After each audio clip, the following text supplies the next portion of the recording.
శ్రీకాకుళం జిల్లా అరసవెల్లి శ్రీ సూర్యనారాయణ మూర్తి రథ సప్తమికి అన్ని ఏర్పాట్లు పూర్తయ్యాయి.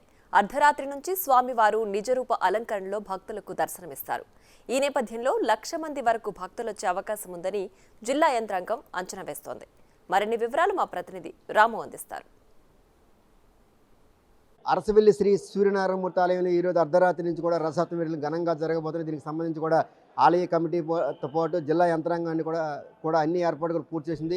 మొత్తం ఇతర రాష్ట్రాల నుంచి ఆంధ్రప్రదేశ్తో పాటు ఒరిస్సా, ఛత్తీస్గఢ్ ఇతర రాష్ట్రాల నుంచి కూడా వేలాది మంది కూడా భక్తులు వచ్చే అవకాశం ఉంది. కాబట్టి ఎక్కడికక్కడ కూడా అన్ని ఏర్పాట్లు కూడా పూర్తి చేశారు. సుమారుగా 1,00,000 మంది కూడా భక్తులు వచ్చే అవకాశం ఉన్నట్టు కూడా ఆలయ కమిటీ అంచనా వేసింది. దీనికి సంబంధించి కూడా గత కొన్ని రోజులుగా కూడా మొత్తం భారీకేడ్లు ఏర్పాటు చేశారు. వచ్చే భక్తులకి ఎటువంటి ఇబ్బందులు కలగకుండా ఆహార సదుపాయాలు కానీ లేకపోతే పానీయాలు కానీ మిగతా ఇటువంటి మెడికల్ సంబంధించి అన్ని ఏర్పాట్లు కూడా పూర్తి చేశారు. దీనికి సంబంధించి కూడా జిల్లాలో నలుమూలల నుంచి కూడా ఏదైతే నగరం ఉందో శ్రీకాకుళం నగరంలో ఎక్కడికక్కడ ట్రాఫిక్ ఇబ్బంది లేకుండా కూడా అదే ఈరోజు అర్ధరాత్రి నుంచి రేపు మధ్యాహ్నం వరకు సాయంత్రం వరకు కూడా ఎటువంటి రాకపోకలకు ఇబ్బంది లేకుండా కూడా వాహనాలన్నీ కూడా వేరే మార్గాలు మళ్లిస్తున్నట్టు కూడా జిల్లా యంత్రాంగం స్పష్టం చేసింది. దీనికి సంబంధించి ఈరోజు అంటే సూర్యనారాయణమూర్తి ఆలయంలో ఈరోజు రాత్రి నుంచి జరిగే రథసప్తమి వేడుకకు సంబంధించి మనతో పాటు మాట్లాడడానికి అరసవెల్లి సూర్యనారాయణమూర్తి ఆలయ డిప్యూటీ కమిషనర్ రమేష్ గారు ఉన్నారు. సార్, ఎటువంటి ఏర్పాట్లు చేశారు, ఎంతవరకు వచ్చింది సార్, ఎప్పటి నుంచి జరగబోతుంది రథసప్తమి, ఎన్ని గంటల నుంచి?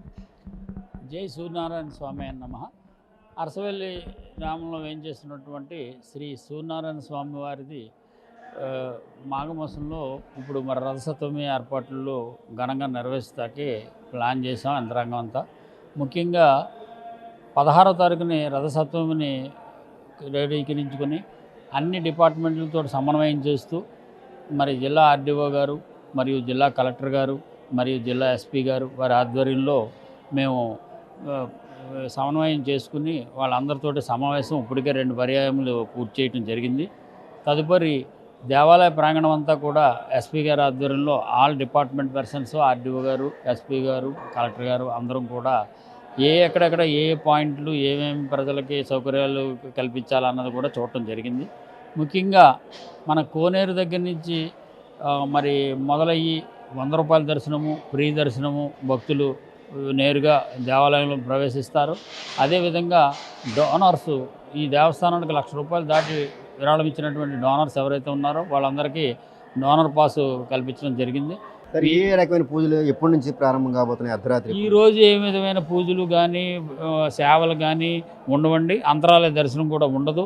ఓన్లీ భక్తులకి స్వామివారి ఒక దర్శనం మాత్రమే ఉంటుంది ఈ రథసప్తమి రోజుని.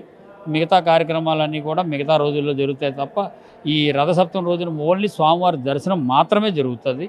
అందరికీ కూడా స్వామివారి దర్శనాన్ని అందించి ఏ విధమైన లోటుపాట్లు లేకుండా వచ్చిన ప్రతి భక్తుడికి కూడా దేవాదాయ ధర్మాదాయ శాఖ తరఫున మరి మా స్థానిక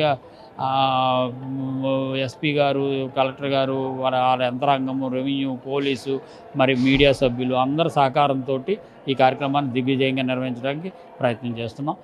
జై సత్యనారాయణ. రథసప్తమికి సంబంధించి కూడా అన్ని ఏర్పాట్లు కూడా పూర్తయ్యాయి. మొత్తం మీద 1,00,000 మంది వరకు కూడా భక్తులు వచ్చే అవకాశం ఉంది. కాబట్టి ఎక్కడ భక్తులకు ఎటువంటి ఇబ్బంది లేకుండా కూడా అన్ని ఏర్పాట్లు కూడా పూర్తి చేసినట్టు కూడా డిప్యూటీ కమిషనర్ స్పష్టం చేస్తున్నారు. మరోవైపు ఏంటంటే వీవీఐపీలు కూడా వచ్చే అవకాశం ఉంది. మరోవైపు అంటే ఒరిస్సా నుంచి, మరోవైపు ఆంధ్రప్రదేశ్ నుంచి, చుట్టుపక్కల రాష్ట్రాల నుంచి కూడా సూర్యనారాయణమూర్తి రథసప్తమికి వచ్చే అవకాశం ఉంది. కాబట్టి ఎటువంటి ఇబ్బంది లేకుండా అన్ని ఏర్పాట్లు చేస్తాం. మరోవైపు నగరంలోని మిగతా అంటే ఎక్కడ ఎటువంటి ట్రాఫిక్ ఇబ్బందులు లేకుండా కూడా సెవెన్ జంక్షన్ కానీ లేకపోతే 80 ఫీట్ సంబంధించి లేకపోతే రామలక్ష్మణ థియేటర్ నుంచి కూడా మొత్తం అన్ని కూడా ట్రాఫిక్ అంటే ఆంక్షలు పెట్టాం.